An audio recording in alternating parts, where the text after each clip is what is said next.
कैकेयी, अभी भी समय है। मैं हाथ जोड़कर विनती करता हूं। नहीं प्रभु, हम आपकी कोई बात नहीं सुनेंगे। अब आपको हमारा निवेदन पूर्ण करना ही होगा। हमारे पुत्र भरत को शीघ्र आना होगा। उसका राज्याभिषेक होना ही चाहिए। आपको अपना दिया हुआ वचन निभाना ही होगा प्रभु।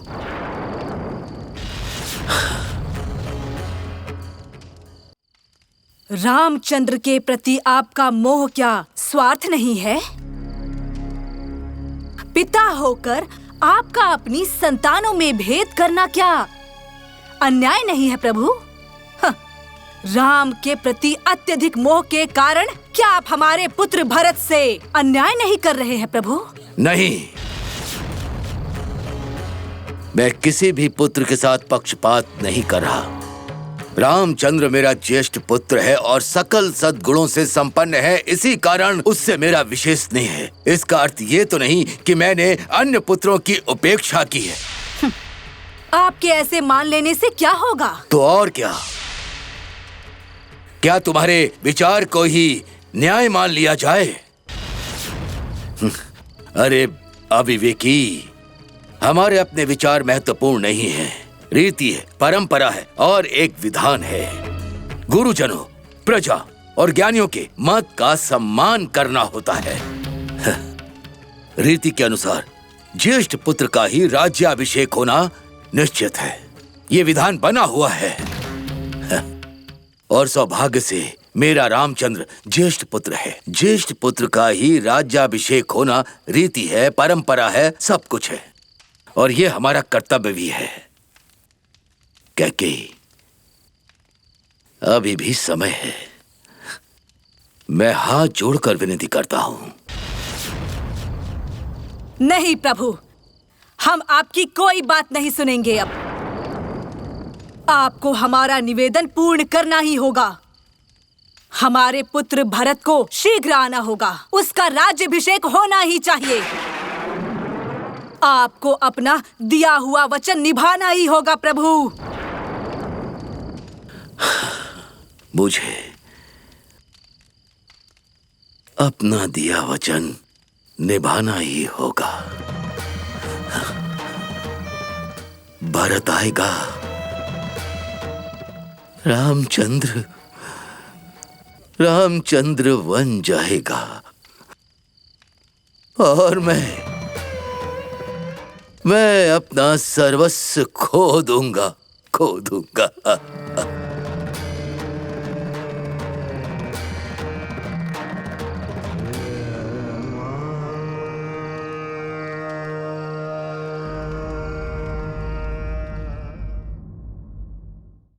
माते,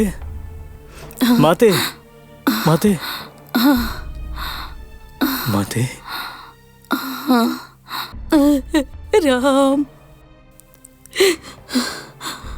क्या तुम्हारे पिता का अमृत समान प्रेम ही तुम्हारे लिए हलाहल विष बन गया पुत्र?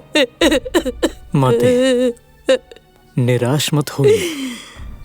आप एक वीर पत्नी हैं, एक वीर माता है। धैर्य ना खोएं माते। पिताश्री ने छोटी माता कैकेयी देवी को पूर्व में 2 वरदान दिए थे और आज छोटी माता कैकेयी देवी ने वो वरदान मांग लिए हैं। उनके अनुसार एक वर से हमें 14 वर्षों का वनवास मिला है और दूसरे वर के अनुसार हमारे भ्राता भरत का राज्याभिषेक होगा। रघुवंश के कीर्तिवान नरेश, हमारे पिताश्री के वचन का पालन करना हमारा धर्म है ना? उसके अनुसार हमारा वनवास जाना ही उचित है ना माते? अपने इस पुत्र को पितृवाक्य का पालन करते देख आपको तो गर्व होना चाहिए। तुम्हारे पतिदेव और उनके साथ गए मेरे पतिदेव हमें राज्याभिषेक के मंडप तक ले जाने के लिए अभी तक क्यों नहीं आई दीदी?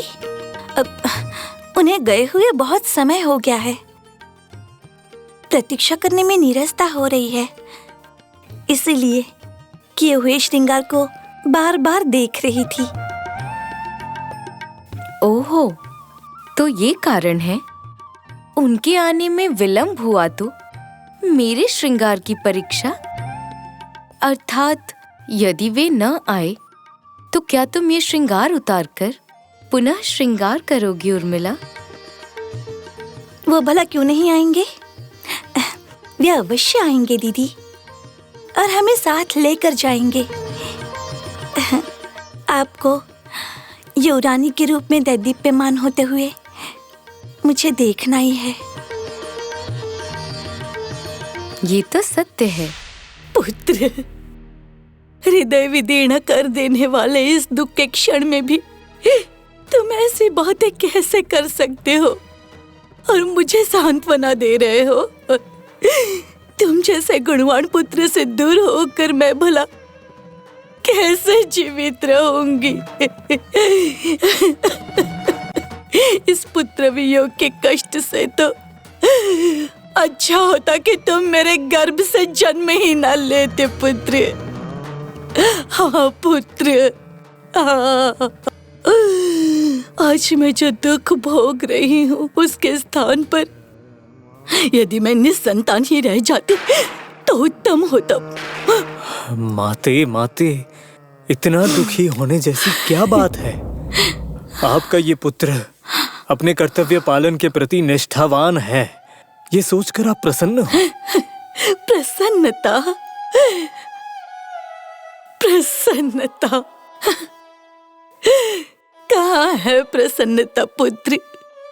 मैंने तो आरंभ से ही केवल दुख ही भोगा है। नाम मात्र के लिए पटरानी हूँ, किंतु उस पद को मिलने वाला सुख संतोष कुछ भी मुझे प्राप्त नहीं हुआ। मुझे अपने पति का संपूर्ण प्रेम कभी मिला ही नहीं। मैंने सोचा था कि अपने पुत्र को देखकर वो सारी पीड़ा भूल जाऊंगी, परंतु अब यदि तुम भी मुझसे दूर चले जाओगे तो भला मैं कैसे जीवित रहूंगी? बताओ कैसे?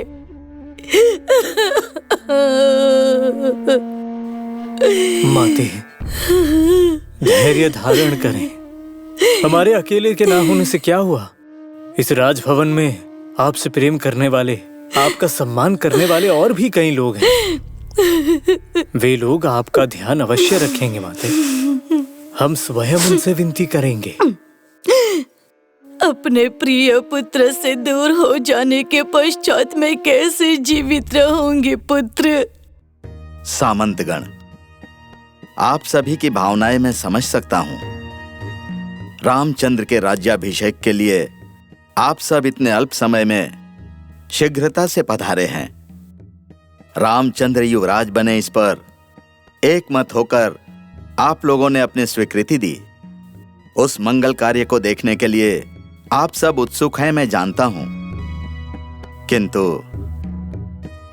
किंतु कहकर आप क्यों रुक गए मुनींद्र?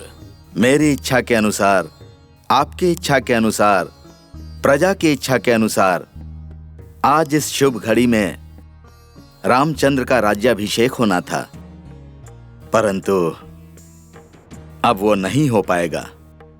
मुझे अत्यंत विषाद के साथ कहना पड़ रहा है।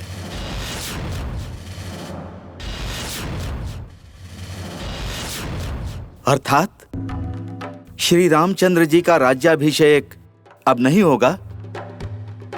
क्या कारण है? इसमें क्या बाधा है? बाधा डालने वाला कौन है? ये तो घोर अन्याय है मुनिवर। आप जैसे महात्मा के होते हुए ये नहीं होगा, ये कैसे संभव है? मुनिवर, इसमें किसी का षड्यंत्र है, मुझे संदेह हो रहा है। पूज्यवर, ऐसी बाधा डालने वाला दुष्ट कोई भी हो, वो आपके वचन की अवहेलना कैसे कर सकते हैं? आपने ही तो रामचंद्र के राज्याभिषेक का नेतृत्व किया है। अब ये नहीं होने की बात सुनकर हमारे मन को बहुत पीड़ा हो रही है। महातपस्वी, यदि आप चाहें तो मन में ठान लें तो किसी भी विघ्न बाधा को दूर कर सकते हैं, उन दुष्टों का दमन कर सकते हैं। अब भी वो कार्य कीजिए मुनिवर। रामचंद्र के राज्याभिषेक का शुभ कार्य संपन्न कराइए मुनिवर। सामंतगण, आवेश में आकर या दुखी होकर बात करने का समय नहीं है। यदि रामचंद्र अपना राज्याभिषेक करवाना चाहें तो विश्व की कोई भी शक्ति उन्हें रोक नहीं सकती है। रामचंद्र के शौर्य का सामना करने का सामर्थ्य किसमें है? किंतु रामचंद्र ने पितृवाक्य के पालन का धर्म अपनाकर स्वयं ही वन जाने का निर्णय लिया है। यह निर्णय उन्होंने स्वयं लिया है, इस पर किसी और का बंधन नहीं है। वनवास जाने का ये पितृवाक्य हमें समझ नहीं आ रहा। मुनिवर, क्या प्रजा की अभिलाषा को पूर्ण करना रामचंद्र का कर्तव्य नहीं है? हम सबको बुलाकर अकस्मात राज्य अभिषेक का समारोह रोक देना ये कहाँ का न्याय है? स्वयं महाराज दशरथ ने हम सब लोगों का मत जानकर और स्वीकृति लेकर अब हमारी प्रसन्नता पर कुठाराघात करना यह कैसा न्याय है? राम जैसे गुणवान को वन में भेजना क्या क्रूरता नहीं है? पूज्यवर, ये सब हमारे विश्वास के साथ किया गया विश्वासघात नहीं है।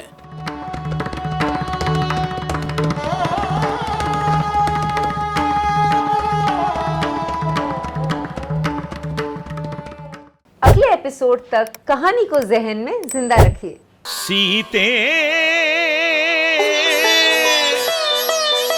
राम कथा हृदयं